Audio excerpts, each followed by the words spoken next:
এতদিন বহুতলের ছাদে rain water harvesting হয়েছে, এবার হবে ভূগর্ভে। অভিনব পদক্ষেপ নিচ্ছে কলকাতা পুরসভা কেএমসি।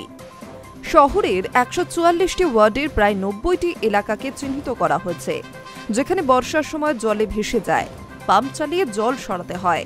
সেই সব জায়গার রেন ওয়াটার হারভেস্টিং হবে। পুর নিকাশি বিভাগ ইতিমধ্যে সমীক্ষা সম্পন্ন করেছে বলে খবর। কলকাতা পুরসভার সূত্রে খবর, পূর্ব ভারতের মধ্য কলকাতা পুরসভায় প্রথম এই প্রকল্প হাতে নিয়েছে। মাটির ১০ মিটার নিচে পৃথক দুটি চেম্বারে বর্ষার জল জমিয়ে পরিশ্রুত করে পরে তা আবারও প্রকৃতিতেই ফিরে যাবে। ফলে দুভাবে লাভবান হবে কলকাতা।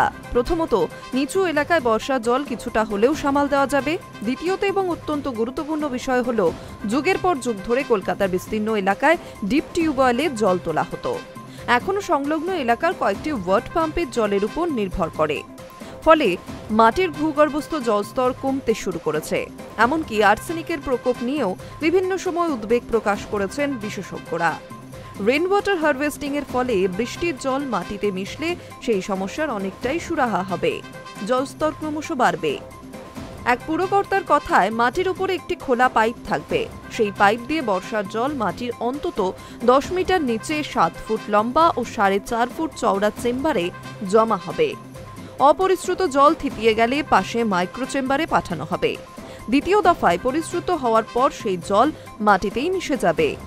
উত্তর কলকাতার বাগবাজার বা আমহা স্ট্রিট বা দক্ষিণ কলকাতার বালিগঞ্জ ফাঁড়ি, চেতলা, কালীঘাট, জাজেস কোর্ট রোড সহ গার্ডেনরির জল উৎপাদন এবং সরবরাহ কেন্দ্রের মধ্যেই এই প্রকল্প করার জন্য জায়গা চিহ্নিত করার কাজ হয়েছে।